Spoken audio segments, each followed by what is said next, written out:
Hello दोस्तों, स्वागत है आप सभी का टारगेट छत्तीसगढ़ एग्जाम्स में। आज के इस वीडियो में हम लोग भारतीय संविधान के टॉप 100 मोस्ट इंपोर्टेंट क्वेश्चंस को वन लर्नर्स की तरह देखने वाले हैं। सभी प्रश्न जो है व्यापम के पूछे हुए प्रश्न में से एक है। 15 से 20 मिनट में हम लोग संविधान को पूरा रिवीजन करने वाले हैं। तो वीडियो आपके लिए बहुत ही इंफॉर्मेटिव होने वाली है फ्रेंड्स। 20 मिनट में आपको पूरा संविधान कंप्लीट होने वाला है, ठीक है। तो लास्ट तक वीडियो को जरूर से देखिएगा और हेल्पफुल लगता है कंटेंट तो लाइक करने में बिल्कुल भी कंजूसी नहीं करेंगे, ठीक है। देखो यहाँ पे आपको फैक्ट नंबर 1 दिया गया है। भारतीय संविधान के जनक किनको कहते हैं? भारतीय संविधान के जनक कहे जाते हैं डॉक्टर भीमराव अंबेडकर। बहुत ही इंपॉर्टेंट है। सेकंड पॉइंट दिया गया है, भारतीय संविधान 26 जनवरी 1950 को लागू हुआ। ध्यान दें यहाँ पे शब्द दिया गया है लागू। लागू कब हुआ था? भारतीय संविधान लागू हुआ है 26 जनवरी 1950 को। यदि आपको क्वेश्चन पूछ दिया जाए कि भारतीय संविधान जो है अंगीकृत कब किया गया था, तो इस प्रश्न का आंसर आप क्या लेंगे? भारतीय संविधान को अंगीकृत किया गया था 26 नवंबर 1949 को, यानी कि एक साल पहले ही उसको अंगीकृत कर लिया गया था। अंगीकृत करने का मतलब क्या होता है? उसको अपनाना, ठीक है। तो अपना कब लिया गया था? 26 नवंबर को ही अपना लिया गया था, लेकिन लागू करने का कार्य जो है एक साल बाद हुआ है, ठीक है। तो ये बहुत ही इंपॉर्टेंट है। इसमें से व्यापम प्रश्न पूछता है 26 नवंबर 1949 वाले से। थर्ड पॉइंट आपको दिया है, संविधान सभा का गठन 1946 में हुआ था। डेट भी याद रखेंगे, 6 दिसंबर 1946 को संविधान सभा का गठन हुआ था, ठीक है। संविधान सभा के अस्थायी अध्यक्ष के रूप में किनको जाने जाते हैं? अस्थायी अध्यक्ष के रूप में चुने गए थे डॉक्टर सच्चिदानंद सिन्हा जी, और स्थायी अध्यक्ष के रूप में डॉक्टर राजेंद्र प्रसाद जी को चुना गया था। ध्यान रखेंगे, अस्थायी अध्यक्ष थे डॉक्टर सच्चिदानंद सिन्हा, स्थायी अध्यक्ष थे डॉक्टर राजेंद्र प्रसाद जी, ठीक है। प्रारूप समिति के अध्यक्ष पूछ दिया, जो कि बहुत ज्यादा एग्जाम में पूछता है। तो प्रारूप समिति के अध्यक्ष थे डॉक्टर भीमराव अंबेडकर, जिनको संविधान का निर्माता भी कहते हैं। और संविधान निर्माण में कितना समय लगा? बहुत ही इंपॉर्टेंट यह डेटा है।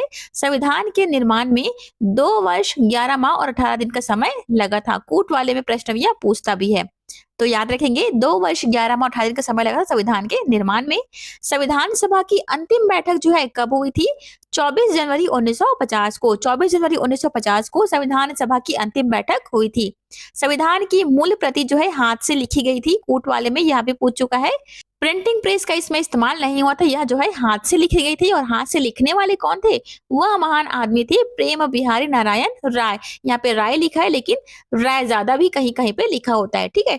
प्रेम बिहारी नारायण राय या प्रेम बिहारी नारायण राय ज्यादा, तो नाम को आपको याद रखना है। संविधान की मूल प्रति जो है हाथ से लिखी गई थी और लिखने वाले का नाम क्या है? प्रेम बिहारी नारायण राय ज्यादा, ठीक है। इसी प्रकार से आपको संविधान का पूरा रिवीजन होने वाला है फ्रेंड्स। लास्ट तक वीडियो में बने रहेंगे आप लोग।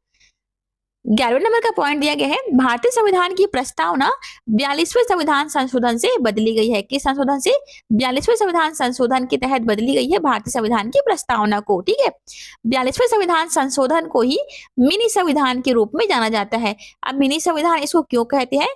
क्योंकि 42वें संविधान संशोधन में इतने सारे संशोधन को ऐड किए गए हैं कि यदि इसको अलग से पढ़ा जाए या लिखा जाए तो यह एक प्रकार से अलग संविधान भी बन सकता है। इसीलिए इसको मिनी संविधान के रूप में जाना जाता है, ठीक है। तो याद रखेंगे, मिनी संविधान किसको बोलते हैं? 42वां संविधान संशोधन कब लागू हुआ था? 1976 में। प्रस्तावना में 42वें संविधान संशोधन से समाजवादी, पंथ निरपेक्ष और अखंड शब्द जोड़े गए थे। बहुत ही रिपीट होता है यह वाला प्रश्न भी। तो 42वें संविधान संशोधन के तहत समाजवादी, पंथ निरपेक्ष और अखंड शब्द को जोड़ा गया था। संविधान का भाग 3 जो है मौलिक अधिकारों से संबंधित है। मौलिक अधिकारों से संबंध रखता है भाग 3। कितने मौलिक अधिकार है? तो मूल संविधान में 7 मौलिक अधिकार थे, जिसको वर्तमान में कितना है? अब वर्तमान में घटा करके 1 कम कर दिया गया है, 6 कर दिए गए हैं। तो यह भी आपको याद रखना है। मौलिक अधिकार अमेरिकी संविधान से लिए गए हैं। अमेरिका के संविधान से मौलिक अधिकार को लिया गया है। संविधान का भाग 4 जो है नीति निर्देशक तत्वों से संबंधित है। तो यह भी बहुत ही इंपॉर्टेंट डेटा है। नीति निर्देशक तत्व जो है वो आयरलैंड के संविधान से लिए गए हैं, ठीक है। याद रखना, भाग 4 जो है डीपीएसपी से संबंधित है और डीपीएसपी को किससे लिए गए? आयरलैंड के संविधान से लिया गया है। नेक्स्ट पॉइंट दिया गया है, संविधान का भाग 4A मौलिक कर्तव्यों से संबंधित है। भाग 4A जो है वो मौलिक कर्तव्यों से संबंधित है। मौलिक कर्तव्य रूस के संविधान से लिए गए हैं। मौलिक अधिकार को हमने किससे लिया था? मौलिक अधिकार जो है अमेरिका से लिया गया है। डीपीएसपी को आयरलैंड से लिया गया है और कर्तव्य को किससे लिया गया है? कर्तव्य को रूस से लिया गया है। तो तीनों को आपको याद रखना है, बहुत ही इंपॉर्टेंट यह डेटा है। मौलिक कर्तव्यों की संख्या 11 है। कितनी है? मौलिक कर्तव्यों की संख्या 11 है। प्रारंभ में मौलिक अधिकार कितने थे? प्रारंभ में मौलिक अधिकार 7 थे। और वर्तमान में मौलिक अधिकार कितने रह गए हैं? वर्तमान में 6 मौलिक अधिकार रह गए हैं। चूंकि एक 7 से 6 हो गया है तो एक कहीं ना कहीं माइनस हुआ है, तो माइनस होने वाले मौलिक अधिकार का नाम क्या है? संपत्ति का अधिकार। तो यह आपको याद रखना है, 7 से 6 होने वाले मौलिक अधिकार कौन से कम हुए हैं? संपत्ति का अधिकार जो है वह कम हुआ है। ठीक है। अगला दिया गया है अनुच्छेद 14 समानता का अधिकार देता है। सभी को समान जीवन जीने का अधिकार कौन देता है? समानता का अधिकार अनुच्छेद 14। अनुच्छेद 19 जो है स्वतंत्रता का अधिकार देता है, सभी को स्वतंत्र रूप से जीने का अधिकार देता है, अनुच्छेद 19। अनुच्छेद 21 जो कि बहुत ज्यादा इंपॉर्टेंट है, अपने खुद के स्वयं के जीवन के लिए भी, दैनिक जीवन के लिए भी बहुत इंपॉर्टेंट है, जीवन और व्यक्तिगत स्वतंत्रता। यानी कि हम अपने हिसाब से खा पी सकते हैं, आज मन लगा तो पिज्जा खा लिए, कल मन लगा तो दाल चावल खा लिए। यह जो अपने हिसाब से जीवन जीने की स्वतंत्रता देता है वह कौन सा है? अनुच्छेद 21। तो बहुत ही इंपॉर्टेंट यह अनुच्छेद है हमारे दैनिक जीवन के लिए भी। अनुच्छेद 32 को संविधान की आत्मा कहा जाता है। अनुच्छेद 32 को क्या बोलते हैं? संविधान की आत्मा कहते हैं। किन्होंने कहा था इसको? तो डॉक्टर भीमराव अंबेडकर ने भारतीय संविधान अनुच्छेद 32 को संविधान की आत्मा कहा था। अनुच्छेद 32 को यह नाम देखो यहाँ पे दे भी दिया गया है, डॉक्टर भीमराव अंबेडकर ने दिया था। भारत एक संप्रभु समाजवादी पंथ निरपेक्ष लोकतांत्रिक गणराज्य है। भारत के लिए एक शब्द इस्तेमाल होता है, संप्रभु समाजवादी पंथ निरपेक्ष और लोकतांत्रिक गणराज्य। ठीक है, तो ये शब्द को आपको याद रखना है। कूट वाले में पूछता है, ठीक है, यह जो शब्द आपको दिए गए हैं इसको आपको याद इसलिए रखना है क्योंकि यह कूट वाले प्रश्न में इस प्रकार के शब्दों का इस्तेमाल होता है। देखो 29 नंबर का पॉइंट दिया गया है, भारतीय संविधान संघात्मक व्यवस्था पर आधारित है। भारतीय संविधान जो है संघात्मक व्यवस्था पर आधारित है। भारत में एकल नागरिकता आधारित है। एकल नागरिकता जो कि ब्रिटेन के संविधान से लिया गया है। आपके पास कितने आधार कार्ड है? आपके पास एक ही आधार कार्ड होंगे और दूसरा यदि आप बनाने चाहेंगे तो वह बनेगा भी नहीं। क्यों? क्योंकि आपके पास एक ही नागरिकता है, नागरिकता प्रणाली है। ठीक है, इसलिए आपके पास एक ही आधार कार्ड होंगे। भारत में शासन प्रणाली किस प्रकार की है? संसदीय शासन प्रणाली भारत में लागू है। कितने प्रकार के संसद होते हैं भारत में? 2 प्रकार के संसद यहाँ पे है। ठीक है, एक है लोकसभा, दूसरा है राज्यसभा। राज्यसभा को क्या बोलते हैं? उच्च सदन कहते हैं और लोकसभा को निम्न सदन कहते हैं। इसका यहाँ पे संख्या कितनी हो सकती है? 545। मैक्सिमम मेंबर्स कितने हो सकते हैं? 545।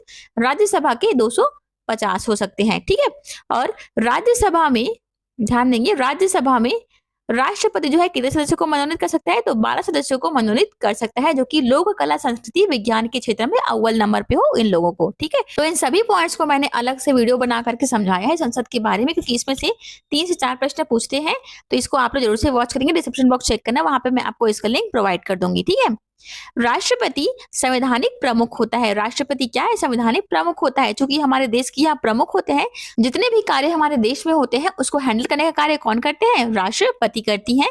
वर्तमान की हमारी राष्ट्रपति है द्रौपदी मुर्मू जी, जो कि भारत की दूसरी महिला राष्ट्रपति है। ठीक है, पहले कौन थी? पहले थी प्रतिभा देवी सिंह पाटिल।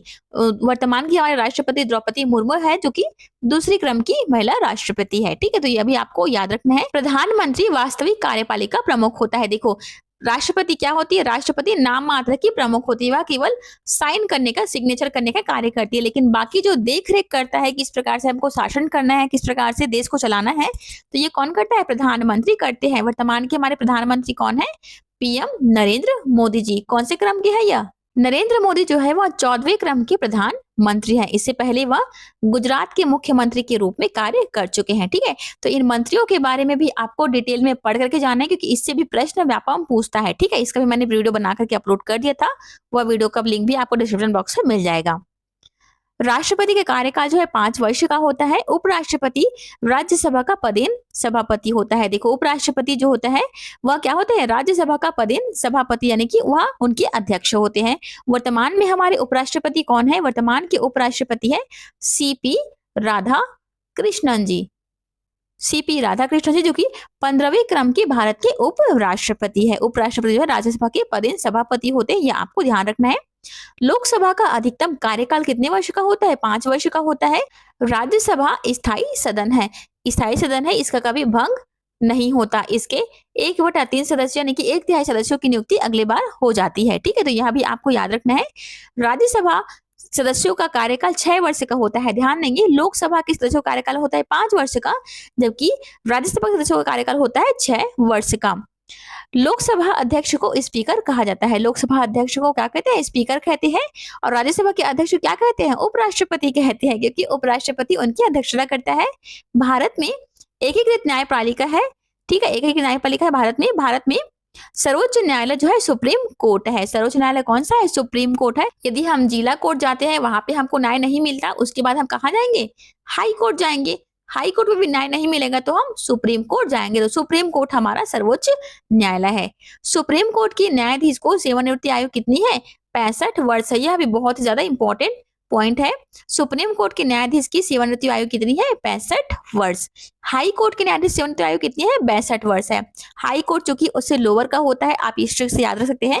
हाई कोर्ट जो है लोअर कैटेगरी का है सुप्रीम कोर्ट से। तो सुप्रीम कोर्ट का यहाँ पे कितना है? सुप्रीम कोर्ट यदि 65 है तो हाई कोर्ट कितना जाएगा? उससे 3 साल छोटा है, आप मान सकते हैं। तो 62 वर्ष इसका रिटायरमेंट उम्र है। संविधान का भाग 5 केंद्र सरकार से संबंधित है और संविधान का भाग 6 जो है राज्य सरकार से संबंधित, यानी कि केंद्र में कौन कौन से कानून बनेंगे, यानी कि मंत्रियों के बारे में होगा, संसद के बारे में, या किसमें है? भाग 5 में है। और राज्य में कौन कौन से कानून बनेंगे या उनके मंत्रियों के विषय में, यह भाग 5 में, भाग 6 में दिया गया, सॉरी। संविधान का भाग 9 जो है पंचायती राज से संबंधित है और 73वें संविधान संशोधन के तहत पंचायती राज को जोड़ा गया है। बहुत ही इंपॉर्टेंट है पंचायती राज, इसमें से ही प्रश्न बनते हैं। 73वें संविधान संशोधन जो है पंचायती राज से संबंधित है।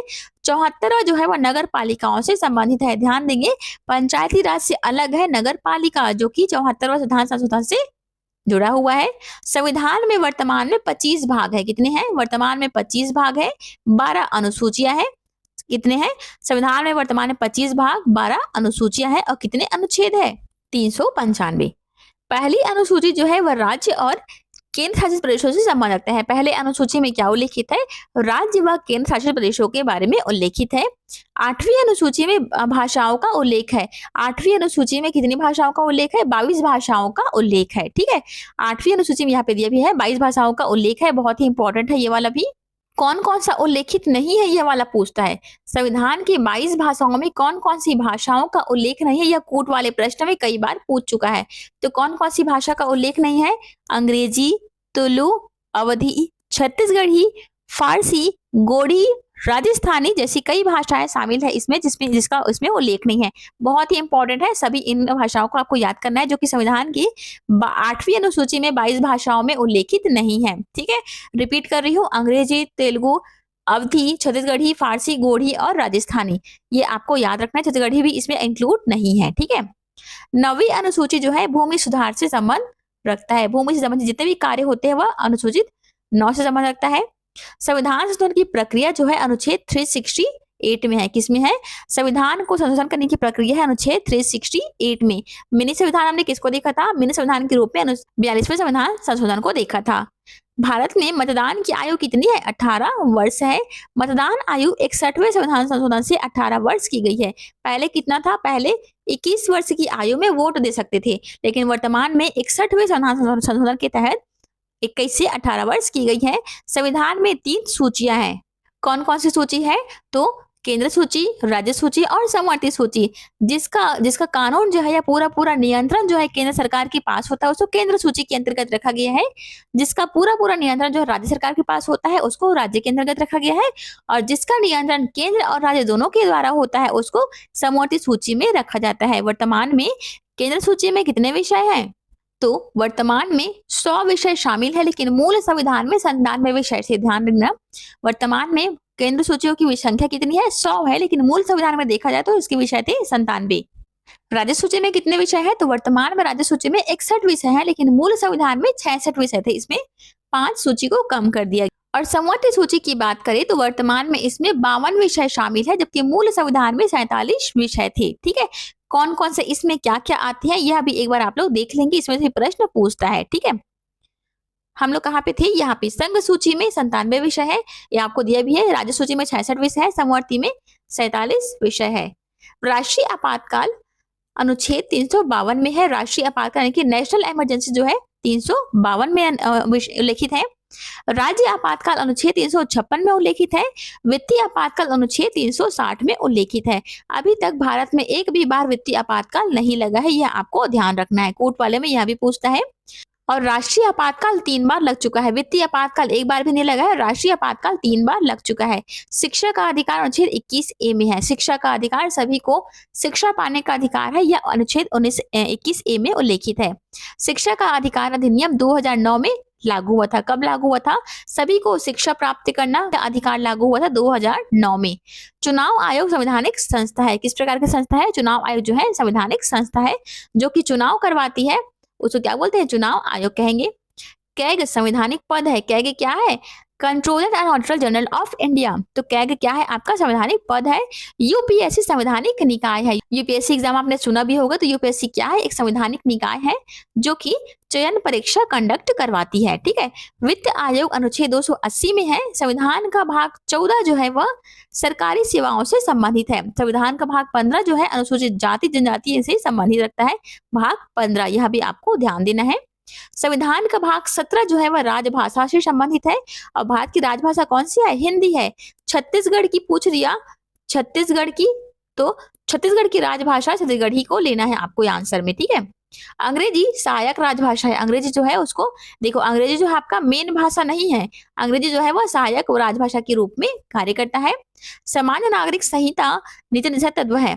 समान नागरिक संहिता क्या है? नीति निर्देशक तत्व, जो अभी तक पूरी तरह से लागू नहीं हुआ है।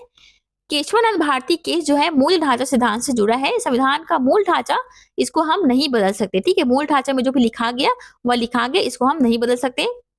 भारत में कानून का शासन लागू है।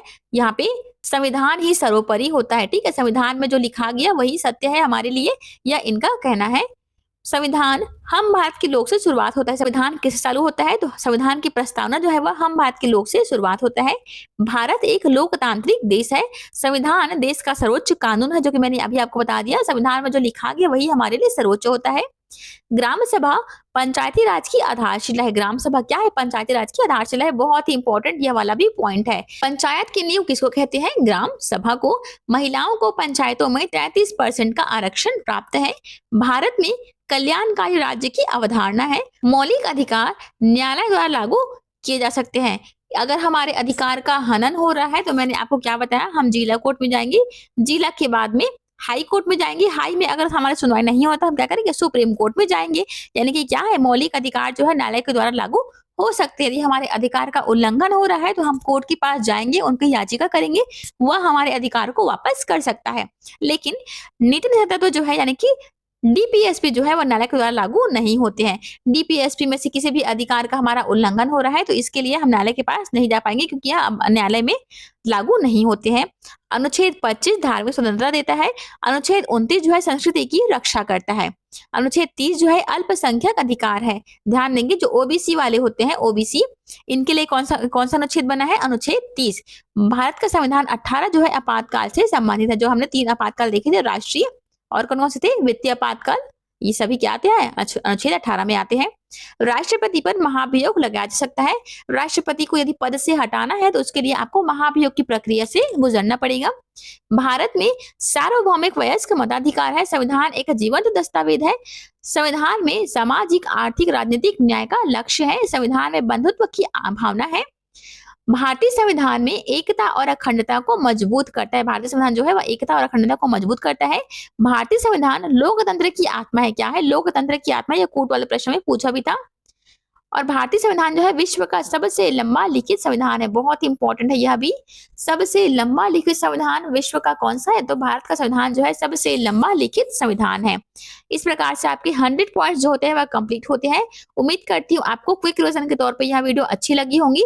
इसी प्रकार से मैंने भूगोल का भी वीडियो अपलोड किया है। यदि आपको वह वीडियो देखना है तो नीचे कमेंट बॉक्स चेक करना, वहां पे मैं उसका लिंक प्रोवाइड कर दूंगी। मिलते हैं फिर अगले वीडियो में।